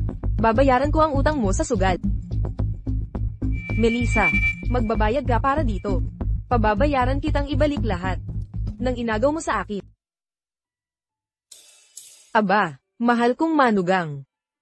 Lola, anong ginagawa niyo dito? Tumabi ka. Dadalawin ko ang aking manugang. Ikaw siguro si Melissa. Kawawang bata. Pamayat ka. Lola, hindi niyo pa nga po nakikilala si Melissa. Tama na. Ganito mo siya inaalagaan, napunta siya sa ospital, huwag kang magdahilan. Melissa, anak. Nabalitaan ko na, may hindi pagkakaintindihan, pumunta ako para linawin ang lahat. Eto ang nangyari. Nagpanggap si Simon, na isang trabahador dahil lahat ng babae na ipinapakilala ko sa kanya, ay habol lang ang pera niya. Hindi kanya gustong lokohin. Anak, bakit hindi mo siya bigyan ng isa pang pagkakataon? Sinta, bigyan mo ako ng isa pang pagkakataon. Hindi na ako magsisinungaling sa'yo. CJ, sige, isa pang pagkakataon. Pero, dahil lang sa respeto kay Lola.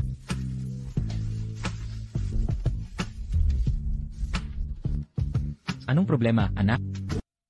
Dali, pahigain niyo siya.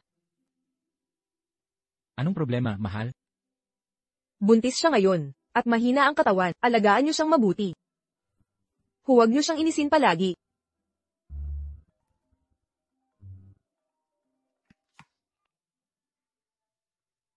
Hello? Oh, CJ. Anong problema, mahal? Sinong tumawag? Sabi ni Papa, nabalian siya ng binti. Walang nag-aalaga sa kanya. Gusto niyang puntahan ko siya. Melissa, hindi ka dapat magpagod sa kalagayan mo.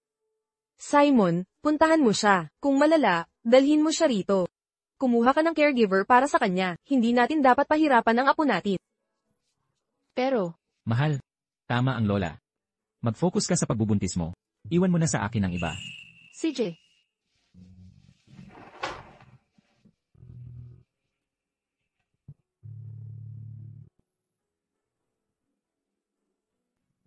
Kumain ka ng lugaw.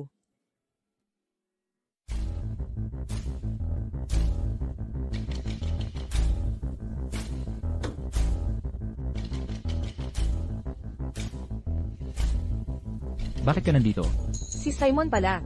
Ito na ang pagkakataon ko. Ang posisyon ng Mrs. Frost ay nararapat na mapasaakit.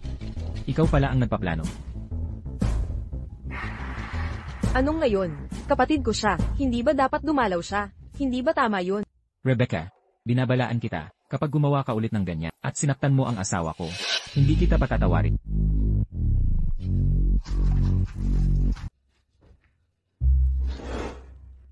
Anong ginagawa mo? Simon, hindi mo pa rin alam, ano? Si Nathan ay orihinal na, isinayos ni Dad para ipakasal kay ate. Pero nang magustuhan niya ako, napilitang umatras si Melissa, at pumayag na lang sa'yo. Akala mo ba yung mga murang na yan, ay masisira ang kasal namin? May sasabihin ako sa'yo. Kahit totoo yan, ano naman, kahit sino pa ang nakaraan ni Melissa, ako pa rin ang pipiliin niya sa huli. Ako lang ang pwede. Obsessed ka kay Melissa. Alam mo ba, na ako dapat ang mapang-asawa mo, kung hindi ka lang niya inagaw. Ang posisyon ni Mrs. Frost ay sa akin dapat ngayon. Itigil mo na ang mga plano mo. Ang mga gold digger na katulad mo ay napakarami. Kahit wala si Melissa, hindi kita papansinin. Bakit? Anong lamang niya sa akin? At isa pa, lumayo ka sa asawa ko. O kung hindi, hindi kita tatantanan.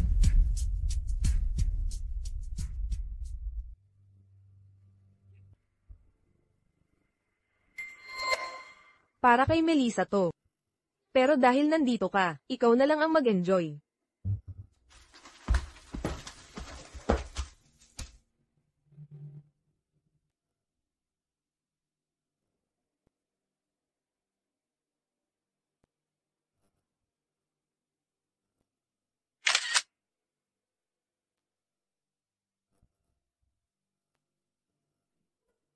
Melissa, akala mo ba pag nagbuntis ka, ay masisiguro mo ang posisyon mo? Lahat ng dapat sa akin, ay babawiin ko. Mahal.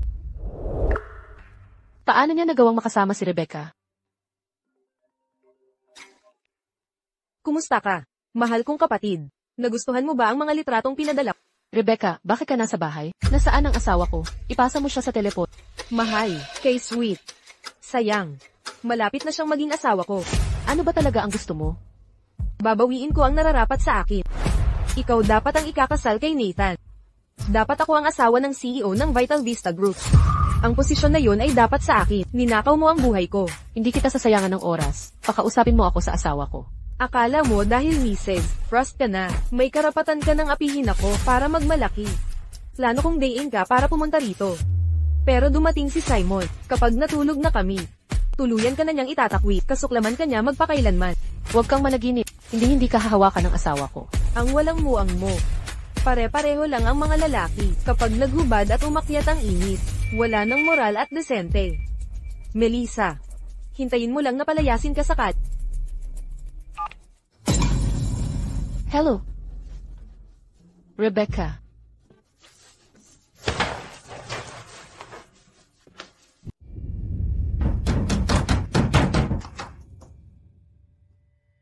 Ang bilis naman.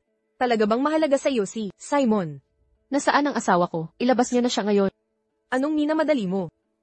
Melissa, alam mo na pala noon pa man, ang tunay na pagkatao ni Simon, di ba? Kung hindi ka sana kusang loob na, nagpakasal sa isang construction worker. Ibinigay ko sa iyo ang panalong baraha ko. At ngayon nagbubunyi ka sa loob. Maniwala ka man o hindi, wala akong alam tungkol dito. Tigilan mo ang pagpapanggap. Alam mo simula pa lang, na ang bangkit ni Dad ay isang patibok. Iba ka rin talaga. Nagpapasisa ka sa luho, habang itinutulak mo ako sa apoy. Melissa, sinira mo ang buhay ko. Isa kang asong ulol. Hindi ko sasayangin ang hininga ko sa'yo. Padaanin niyo ako. Anong kinatatakutan mo? Alam kong buntis ka. Sa nakaraan mong buhay kasama si Nathan, hindi ka nabuntis. Ngayon nagpakasal ka kay Simon. At agad-agad kang nabuntis. Melissa, ang swerte mo. Anong gusto mo? Siyempre, para itama ang mali. Tandaan mo, si Nathan ang dapat na iyong mapang-asawa. Si Simon at ang posisyon bilang Mrs. Frost ay dapat sa akin. Melissa, pirmahan mo ang papeles ng divorce at iwanan mo si Simon. O kung hindi, ang bastardo sa sinapupunan mo ay hindi na makakakita ng liwanag. Kung ayaw mo ang iyong hindi ipinanganak na anak upang mamatay ngayon, mag-sign mabilis ang mga papel. Ano? Naghihintay pa rin si Simon upang makaligtas ka. Masyadong masama. Siya ay walang kamalayan na gamot, nagsisinungaling walang kaya sa kama, ulit-ulit na linya na inalis para sa conciseness. Hindi niya maaaring makaligtas ang kanyang sarili. Laban si Simon. At para sa mga lumang panahon, ipaayan ko ang mga agad. Tumigil sa araw.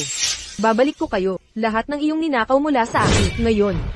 Rebecca, isinasaalang-alanga ang mga kahinat na nito. Mga resulta. Ikaw na, nasira ang aking buhay ganap. Ano pa ang maaari mong kunin? Alam mo kung ano. Ako ibinebenta ang aking katawan paulit-ulit upang gawin si Nathan CEO. Walang bilang na beses, dereded ko ang aking sarili para sa kanya. Gayunpaman siya itinatago ang mga mistresses. At abusado ako. Ito ay dapat na ang iyong kapalaran. Bakit dapat ako magdusa sa halip? Ikaw. Ano ang ginagawa mo? Ibigay sa akin. Mahigpit ka na tawagan ng pulis.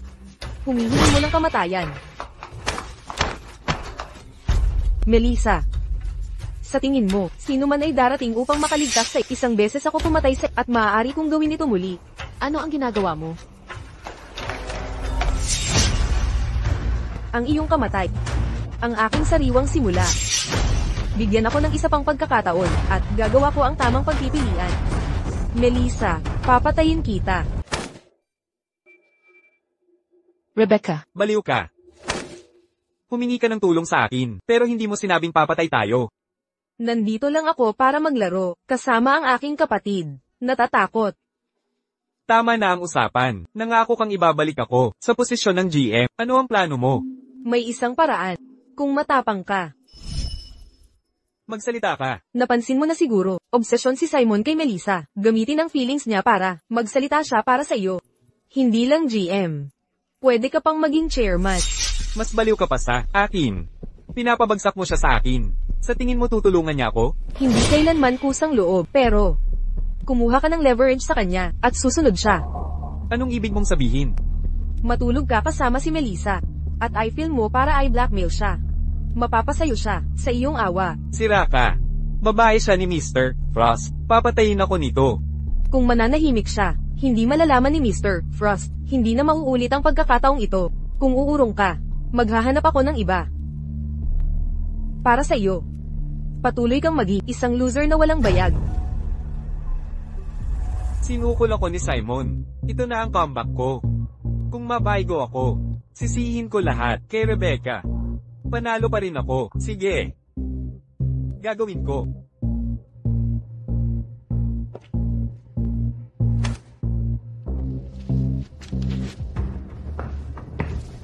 Melissa.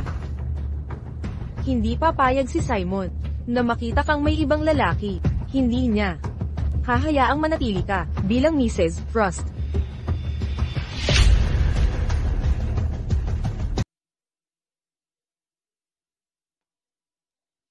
Nathan, bakit ikaw ang nandito? Nasaan si Rebecca? Huwag mong banggitin ang babaeng yan. Kung hindi dahil sa kanya, paano ako mapupunta sa ganitong kaawa-awang sitwasyon? Nabulag yata ako. Para piliin siya bilang asawa ko. Ang problema ninyo sa kasal ay hindi ako interesado. Kailangan kong hanapin ang asawa. Tumigil ka dyan. Hindi pa ako tapos magsalita. Melissa. Ang blind date na yon ay para sana sa'yo kung hindi nakialam si Rebecca. Ikaw sana ang asawa ko. Nathan, anong ginagawa mo? Anong sa tingin mo? Sinira ako ng asawa mo at iniwan akong ganito. Bilang asawa niya. May utang kang bayad sa akin. Akala mo makakatakas ka? Nathan, sinuhulan ka ba ni Rebecca?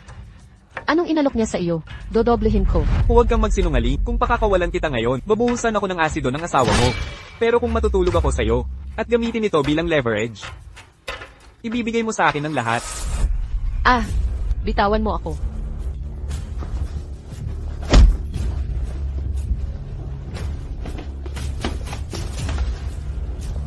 Walang silbi. Hindi man lang kayang hawakan ng babae. Nang ahas kang saktan ako? Aray, bitawan mo ako. Simon, Akala mo ililigtas ka ni Simon. Lahat ng pinaghirapan ko ay babayaran mo ng 1,000 beses. bitawan mo ako. Simon, tulungan mo ako. Pakawalan mo siya. Ah, Ang aga mo namang nagising. Simon, okay ka lang ba? Sinaktan ka ba nila? Pasensya na, Melissa. Nabigo akong protektahan ka. Salamat at ligtas ka. Melissa, pakawalan mo siya. Asawa ko si Simon. Lahat ng tinatamasa mo ngayon ay nararapat na sa akin. ang kapal ng mukha mo, Rebecca. Hinahamon mo ako? Nangako kang gagawin ako, General Manager. Lumabas na. Inaagaw mo ang lalaki ni Melissa. Naniwala ka agad. Naniwala ka sa bawat salita ko. Sa talino mong yan, gusto mong maging GM. Sa panaginip mo. Hayop ka. Paano mo ako nagawang lokohin? Tama na. Kayong dalawa ay hindi makakatakas ng hustisya. Mr. Frost. Niloko ako. Narinig mo yun. Ginagamit ako ng babaeng to. Ang yabang mo ngayon. Si Nathan ay nagpaplano na palitan ka bilang GM ng grupo, at si Melissa nagpapanggap na inosente pero sumisira ng tahanan. Ako ang tunay na nagmamahal sa'yo. Paano mo ako nagawang saktan? Dahil ako ang kapatid na laging pinapabora. Palagi akong nagpaparaya sa iyo simula bata pa. Noong bata pa tayo, gusto ni Dad na ipadala ang isa sa atin sa probinsya. Nagboluntaryo ako para hindi ka mahirapan. Nag-alala ako na magdurusa ka, kaya ako na lang ang pumunta. Pero anong ginawa mo? Paano mo ako tinrato kapatid? Oo, ano ngayon? Sa tingin mo ba gaganda ang buhay mo sa mga walang kwentang plano na yan? Dudurugin kita sa ilalim ng aking sakong walang awa. Rebecca, paulit-ulit mo akong pinupukaw. Pinalampas ko ito, pero ngayon, naglakas loob kang ikulong ang asawa ko. Hindi ko ito palalampasin. Paumanin po, Mrs. Frost. Nabigo ako sa aking tungkulin. Dalhin niyo ang dalawang ito sa istasyon ng pulis. Opo, Mrs. Frost. Mr. Frost. Niloko niya ako. Inosente ako, Mr. Frost. Maawa ka, Mr. Frost. Pakiusap. Ayokong makulong. Melissa, ikaw na masama at walang pusong bruha. Samping kang mamatay sa isang kakilakilabot na kamatayan. Pakawalan niyo ako.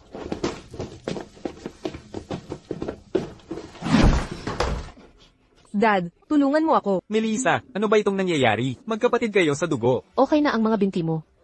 Nagsinungaling ka sa akin. Alam mo bang ang asawa ko ay dinuroga at ikinulong ni Rebecca? Paano mo ito nagawa? Wala akong pagpipilian. Nangako ang kapatid mo. Nalilinisin niya ang mga utang ko sa sugal. Kung akitin kitang bumalik, hindi ko akalain. Nasasaktan ka niya. Hindi dapat ganito ang mangyari. Tsaka, okay naman kayong dalawa. Melissa, pamilya tayo. Kalimutan na lang natin. Ito, okay? Ikaw, Mahal. Kalma ka lang. Kung may mangyari sa asawa ko, kayong dalawa, hindi ko kayo palalagpasin. Huwag, teka, parang awa mo na. Rebecca, bilasan mo at mag-sorry ka sa kapatid mo. Kung patuloy kang gumagawa ng gulo, madadamay ako sa'yo. Ang kapal ng mukha mo para sabihin yan. Kung hindi ka nakipagsabuatan kay Nathan, sana hindi ko hinayaan na ang posisyon ng asawa ng CEO ay mapunta kay Melissa. Ako ang sinisisi mo? Noon, si Nathan ang blind date ng kapatid mo. Ipinilit mong agawin at pakasalan siya. Kung alam ko lang na magiging ganyan ka, dapat, ipinadala na kita sa probinsya noon. tama na. Kayong mag-ama ay parehong sakim at ganit. Melissa, Papayuhan ko si Simon na palayasin kayo sa Melton City. Ayoko nang makita pa kayo. Ang masasama ay may katapusan din. Makukuha niyo ang nararapat sa Umalis ka dyan. teka, Melissa, ako ang tunay mong ama. Melissa, hindi mo ako pwedeng palayasin. Melissa, Melissa, maganda ka. Hindi ako papayag dito.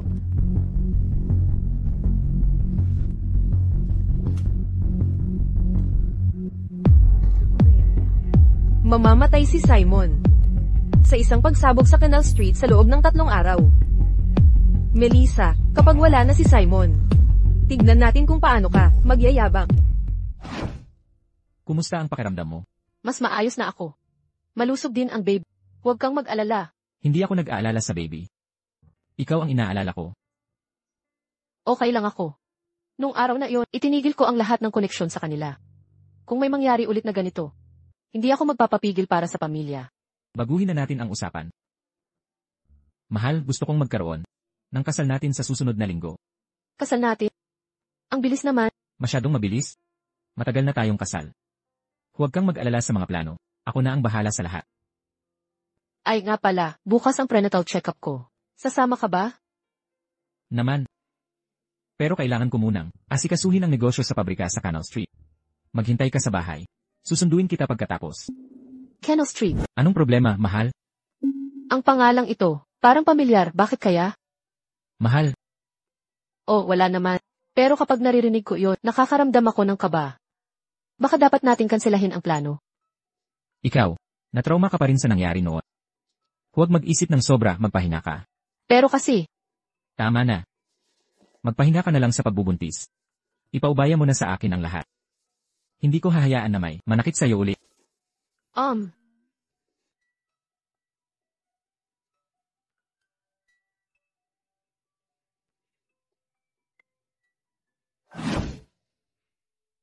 Mahal, ipapacheck up kita pagbalik ko. Simon, hindi pa rin ako mapakali. Baka ngayon, magstay na lang tayo sa bahay. Love, ang kontrata sa pabrika sa Canal Street ay importante sa karera ko. Maghintay ka na lang sa bahay. Babalik ako pagkatapos ng meeting. Lanan,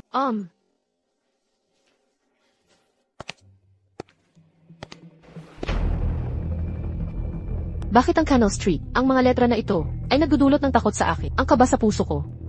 Saan ko ba narinig ang pangalang ito? Naalala ko na, nabanggit ni Rebecca, sa nakaraan naming buhay, na balita na namatay si Simon, sa pagsabog sa Canal Street, ngayon mismo ang araw na iyon. Naku, nasa panganib si Simon. Simon, huwag kang pumunta sa Canal Street.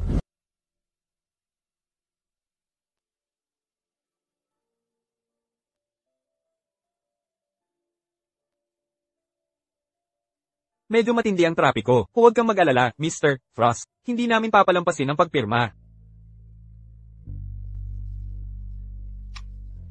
Hello. Simon, hindi ka pupunta sa Canal Street. anong problema, honey? Bakit hindi ako pwede pumunta? Hindi ko alam kung paano ipapaliwanag. Basta huwag ka pumunta ngayon. Pero ito. Why, honey? Bakit patay ang telepono? Ibaliktad ang kotse. Little Frost, Ang kontratang ito ay napakahalaga. Importante ito para sa kinabukasan ng ating kumpanya. Alam ko. Pero pinipilit ni Melissa na bumalik ako. Simula kahapon, hindi siya mapalagay sa Canal Street. Nababahala siya pag binabanggit yon. Nag-aalala ako. Mr. Frost. Buntis si Mrs. Frost. Normal lang ang pagkabahala sa panahon ng pagbubuntis. Huwag kang masyadong mag-alala. Nandito na tayo. Tara na lang. Pirmahan ang kontrata. At bumalik agad. CJ, bibilisan natin. Melissa, lahat ng mayroon ka ay mawawala na malapit. Namatay ang linya. Hello, ang numero ay naka-off. Naalala ko, maraming tao ang namatay sa pagsabog. Hindi, kailangan ko itong pigilan. Ang trahedya na mangyari.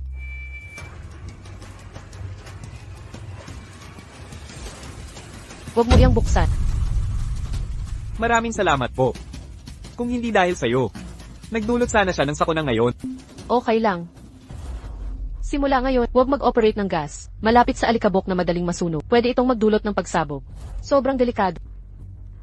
Ako alternasyon. Natuto na ako sa aking leksyon.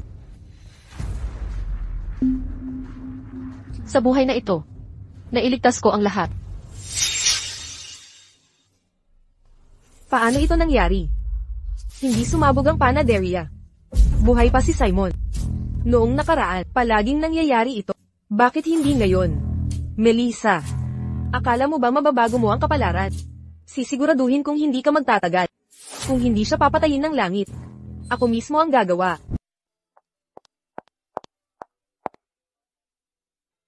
Mahal kong Melissa. Lola, Melissa. Bukas ikaw at si Melissa ay magkakaroon ng seremonya ng kasal. Mayroon ako, inihanda ang ilang regalo para sa iyo.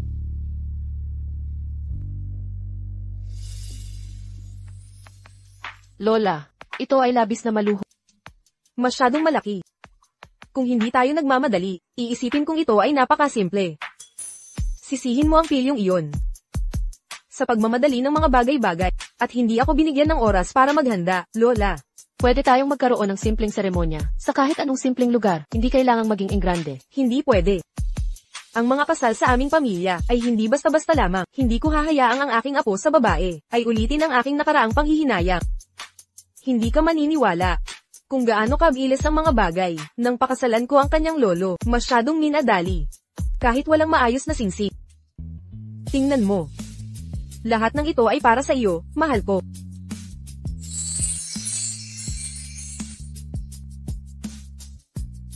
Ang singsing na brilyante na ito ay... Narito ang isang Burgundy Original Cut na singsing. At isang Bag-On sa Premium na singsing. Lahat ng ito ay espesyal na inihanda para sa iyo. Gusto mo ba? Gustong gusto ko. Mayroon din akong damit pang kasal para sa iyo. Maghintay ka lang. Sa paraan, ano ang singsing ni Lola noon? Bakit hanggang ngayon ay nagtatanim pa rin siya ng sama ng loob? Ito ay isang mataas na uri ng singsing na 5 taon pagkatapos ng kanyang kasal. Naging uso ang mga singsing na brilyante. Iwanan mo ang plano ng kasal, kay Lola. Mag-focus ka lang sa pagiging isang magandang babaeng ikakasal. Elvenet.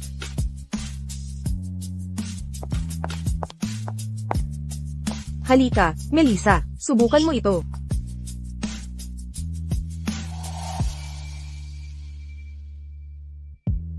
Gusto mo ba? Wow! Ang ganda ng damit pang kasal na ito. Gawa ito ng sikat na designer ng France. At personal na ginawa. Totoo. Ang swerte ni Mr. Nako, Mrs. Frost na siya ngayon. Malapit nang magsimula ang seremonya. Mrs. Frost, tatapusin ko na ang makeup niya. Magsisimula na akong maglagay ng foundation. Mr. Maaari mong ipikit ang iyong mga mata at mag-relax. CJ. Sa bagay, buntis ako. Ang makeup na ito ba ay ligtas para sa baby? Ligtas na ligtas. Espesyal kung inihanda. Ito para sa iyo. Maganda. Sige, ituloy mo. Sa totoo lang, hindi ko maintindihan kung paano ang isang ordinaryong tao ay makapag-asawa sa elite family katulad ng mga Frost. Dahil lang ba sa maganda mong mukha? Ang tono niya ay parang kakaiba at pamilyar. Nagbibiro lang, huwag kang magalit. Gaano pa katagal? Kumikirot na ang mukha ko. Kahit premium na makeup ay hindi, siguradong walang iritasyon. Tiyagin mo pa ng kaunti, tiyagin mo lang.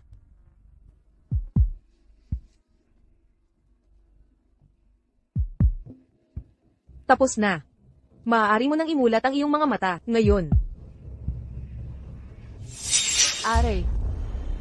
Ikaw. Melissa, handgal ka pa rin tulad noong nakaraang buhay.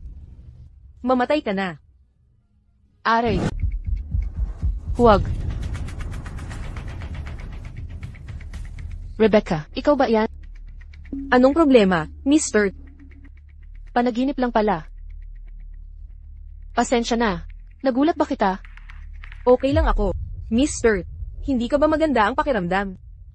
Sandali lang, matatapos ko na ito agad.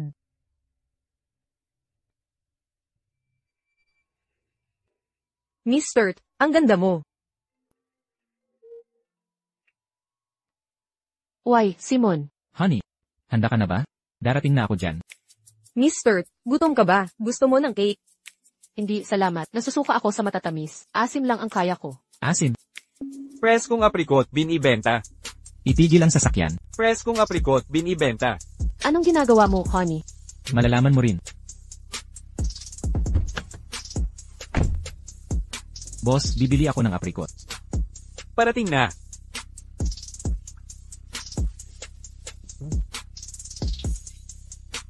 Binilhan mo ako ng asim na aprikot. Salamat, honey. Kung may gustong bilhin ang asawa ko, sisiguraduhin kong makukuha niya ito. Ang pagpapakasal sa CEO ng Vital Vista Group ay nagpapasaya sa iyo, at papatayin ko siya ngayon. Tingnan natin kung ngingiti ka pa, mamatay ka.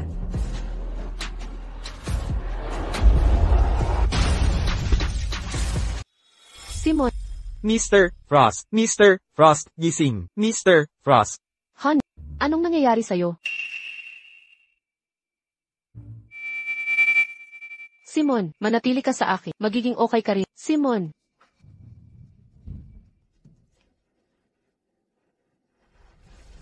Ang dami kong binago, pero hindi ko pa rin siya nailigtas. Simon. Nakatakda ring iwanan ako. Doktor, kumusta ang asawa ko? Mr. Frost siya.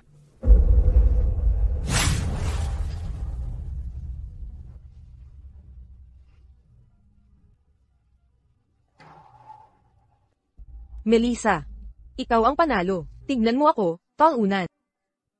Siguro nagmamayabang ka na. Rebecca, hindi ko ginusto na makipagkompetensya sa'yo. Walang panalo o talo. Siyempre hindi mo kailangan ikukumpara sa akin. Lahat ng tinatamasa mo ngayon ay ninakaw sa akin. Ang laki ng singsing na brilyante. Hindi ko pa nakita ito. Ito ba ang ganda ng pagiging Mrs. Frost? Sayang. Patay na ang asawa mo.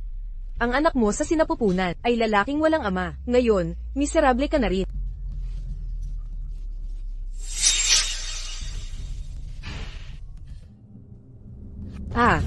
Malinaw na pinatay kita sa aksidente. Papaano, buhay ka pa? Imposible. Nang dinala si Simon sa ospital, kritikal talaga ang kanyang kalagayan. Ngunit, Mrs. Frost. Kritikal ang kalagayan ni Mr. Frost.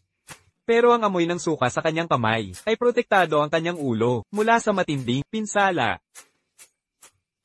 salamat naman. Pero nawala ng maraming dugo si Mr. Frost at kailangan ng type A na pagsasali ng dugo. Sa kasamaang palad, karamihan sa mga pasyente ng ospital ay galing sa aksidente. Ubus na ang type A na dugo namin. Kung walang agarang pagsasalin, baka hindi siya mabuhay. Doktor, type E ako. Kunin mo ako para mag-donate ng dugo. Kailangan ko siyang iligtas. Pero, Mrs. Frost, bagong buntis ka, ang pagkawala ng maraming dugo ay maaaring mapanganib sa inyong dalawa. Wala akong pakialam. Kunin mo ako ngayon. Kilos. Sige, sumunod ka sa akin. Nagplano ako ng husto. Para lang matapos, sa pagkakulong sa sarili ko. Habang kayong dalawang lovebirds ay malaya. Ang masasamang gawa ay humahantong sa pagkawasak. Ang kapalaran mo ay nararapat sa mga krimen mo. Melissa, palagi kong kinamumuhian ang pagiging banal mo. Akala mo ba ang pagpalit sa akin sa impyernong rural na iyon ay dapat kong ipagpasalamat? May ideya ka ba kung anong hirap ang tumira sa sugarol na iyon? Ano man ang paniwala mo, pagkatapos mamatay ni nanay, palagi kitang nakikita bilang ang nag-iisang pamilya ko. Pero binayaran mo ako ng pagtataksil, paulit-ulit. Hindi na kita mapapatawad. Ito na ang huling pagkikita natin. Simula ngayon, mag-focus ka sa pagbabago dito. Melissa. Walang pinsala ang asawa mo. Bakit mo ako ikukulong? Bakit mo ako ikukulong? Ang sama mo. Ang pagbisita ko sa iyo ngayon ay isang pagkakamali. Ikaw na lang mag-isa ngayon. Bumalik ka. Bumalik ka dito. Hindi mo ako maalis. Multuhin kita habang buhay. Kakapit ako sa iyo magpakailanman. Bumalik ka dito. Apo ko, mahal na mahal kita. Ang cute-cute. Anak, makinig ka. Ang agimat na ito ay poprotekta sa...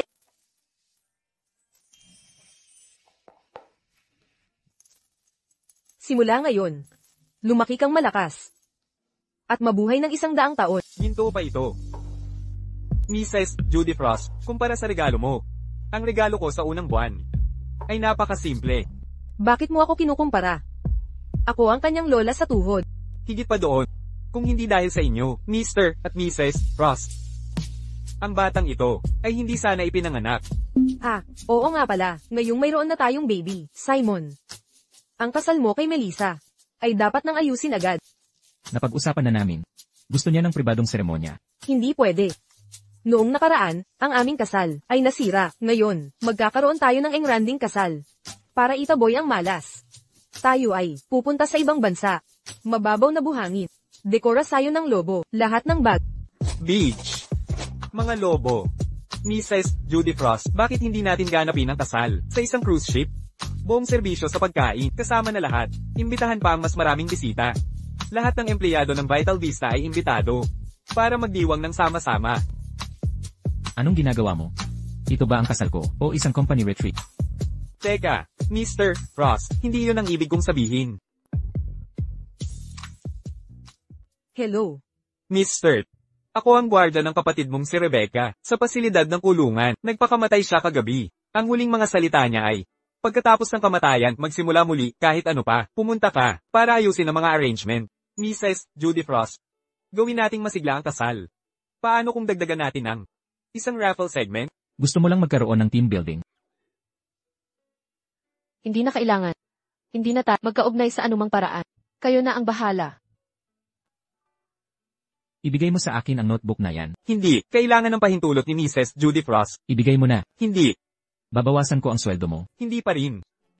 Sila ang pamilya, nakarapat dapat kong pag-alayan ng